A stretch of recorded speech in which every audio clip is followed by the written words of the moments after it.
Barcelona, 1989. Las noches en una funeraria no son como las imaginas. No hay susurros constantes ni fantasmas flotando por los pasillos. Hay algo peor. Silencio. Un silencio tan profundo que termina teniendo peso. Enrique, un argentino que había llegado a España buscando oportunidades, consiguió su primer empleo en una reconocida funeraria de la ciudad. Tenía poco más de 20 años y necesitaba el trabajo.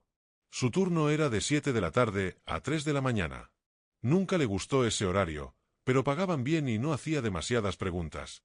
El turno siguiente lo cubría José Luis. De 3 a 11 de la mañana.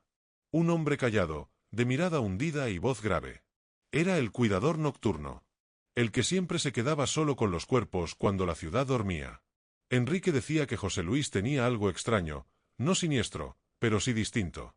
Como si estuviera escuchando algo que los demás no podían oír. La funeraria no utilizaba los ataúdes definitivos para los velatorios. Tenían féretros especiales solo para exhibición. En total eran 33. Todos numerados. Diferentes materiales, distintos diseños. Algunos de madera oscura y sobria. Otros exageradamente lujosos. Incluso había uno con luces de neón en los bordes, elegido por familias adineradas que querían una despedida moderna. Pero había uno que nadie elegía por estética. El número 33. Era de madera de arce. Simple. Elegante. Demasiado elegante. No tenía adornos ostentosos, pero imponía. José Luis solía decir que ese ataúd tenía algo, trabajado. No sabía si brujería, magia negra o algo peor. Solo repetía que no era un ataúd común. La primera vez que le tocó usarlo fue con el cuerpo de una mujer de 45 años que había muerto de cáncer. Eran las 4 de la madrugada. Los familiares se habían ido hacía horas. La madre de la mujer había llorado desconsoladamente hasta quedarse sin voz. Cuando la sala quedó vacía, José Luis se sentó frente al ataúd. Siempre hacía eso. Observaba el rostro del fallecido. Decía que le ayudaba a entender. Aquella noche empezó a notar algo extraño. Los párpados de la mujer temblaban. Sabía que era imposible. Estaban sellados. La boca también. Había autopsia de por medio. Aún así, durante unos segundos tuvo la sensación de que ella estaba haciendo fuerza, como si quisiera abrir los ojos. Se convenció de que era su gestión. Apagó las luces principales y dejó solo la cruz de neón encendida, esa luz rojiza que bañaba el rostro inmóvil de la difunta. Fue a la sala contigua para recostarse unos minutos. Y justo cuando estaba por quedarse dormido, la vio. Sentada dentro del ataúd. Señalándolo. Giró la cabeza de golpe. La mujer estaba acostada. Inmóvil. Exactamente como antes. El corazón le golpeaba el pecho con violencia. Se levantó, caminó hasta el féretro y, temblando, colocó la tapa superior. Son nervios, se repitió. Nada más. Regresó a la sala. Intentó respirar profundo. Entonces escuchó los golpes. No eran crujidos normales de la madera. Eran golpes desde adentro. Secos. Rítmicos. Como nudillos contra una puerta. Fue hasta el ataúd. Silencio absoluto. Cuando se dio la vuelta para irse, una sombra cruzó entre la cruz de neón y él. No había nadie más en el edificio. Y entonces, detrás de su espalda, escuchó una voz. No te asustes. Todavía estoy acá. Es el ataúd. Es un portal que nos deja despedirnos. Vos tenés el don. Decile a mi mamá que la amo. Y la perdono. Por no haberme contado lo de Carlos. José Luis quedó paralizado. No podía moverse. La voz no provenía del aire. Tampoco de su cabeza. Era como si vibrara en el espacio mismo. Cuando logró girar, no había nadie. A la mañana siguiente, cuando la madre regresó, José Luis decidió contarle el mensaje. Enrique estaba presente cuando ocurrió. La mujer se desplomó en llanto. Carlos era un hijo que había tenido fuera del matrimonio. Un hermano extramatrimonial de la fallecida. Había muerto 3 años antes. Nunca se lo contó a su hija. Y 1 año antes de morir, la mujer había entrado en coma. Nunca tuvo oportunidad de revelarle la verdad. ¿Cómo podía saberlo José Luis? Desde esa noche, cada vez que el ataúd 33 era utilizado, algo ocurría.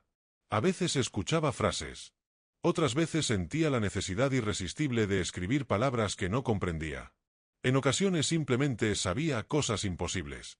Y siempre entregaba mensajes a los familiares. Siempre acertaba. Al principio, Enrique pensó que era coincidencia. Luego dejó de pensar eso. Pasaron los años. Hasta marzo de 1999. Esa noche la funeraria no cerró. Había demasiada gente. Un empresario español muy conocido había sido asesinado de un tiro en la nuca al entrar en su casa. Se hablaba de ajuste de cuentas. Dinero. Negocios turbios. El cuerpo fue colocado en el ataúd 33. Cuando la viuda entró en la sala, el murmullo se apagó. Caminó hasta el féretro y apoyó las manos sobre la madera de arce. Lloraba, pero había algo extraño en su expresión. Enrique no supo qué era. Tensión, tal vez. José Luis apareció sin que fuera su turno. Se acercó al ataúd. Algo prohibido cuando la familia estaba presente. Tenía la mirada perdida. Se detuvo junto a la viuda. Y habló. Pero no parecía su voz.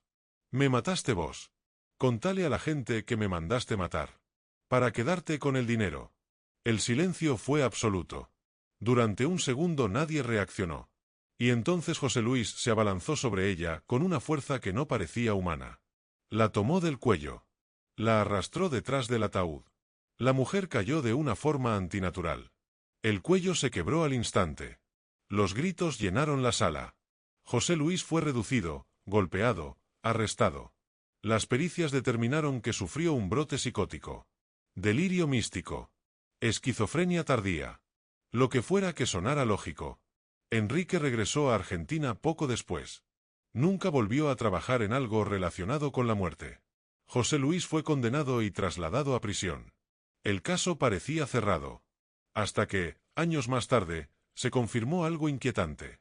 Había registros de llamadas entre la viuda y el sicario que ejecutó al empresario. Ella lo había mandado matar. José Luis estaba preso por asesinato, pero había dicho la verdad. La pregunta no era si tuvo un brote.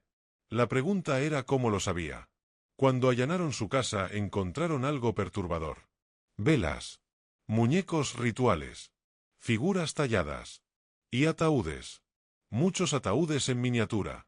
Lo que jamás le había contado a Enrique era que el ataúd 33 no pertenecía a la funeraria. Era suyo. Lo había construido él mismo años atrás. Había realizado un trabajo. Nunca explicó cuál. Solo dijo que quería comprobar si era posible abrir un canal entre planos. Y lo logró. Pero no supo cerrarlo. El ataúd 33 no era un objeto maldito por accidente. Era un portal diseñado. Y José Luis no era un médium elegido. Era el responsable. Dicen que en prisión todavía habla solo. Que a veces grita nombres que nadie reconoce. Que asegura que los muertos no se fueron, que siguen llegando. Tal vez el portal nunca estuvo en la madera. Tal vez lo abrió dentro de sí mismo. Hay algo inquietante en esta historia. Todos terminaremos en un ataúd. Incluso si decides ser cremado. Antes del fuego, siempre hay madera. Y no todos los objetos destinados a la muerte están vacíos. Algunos guardan puertas. Puertas que no deberían abrirse. Porque jugar con energías que no comprendemos tiene un precio. Y a veces, el que construye el portal termina siendo el primero en quedar atrapado del otro lado.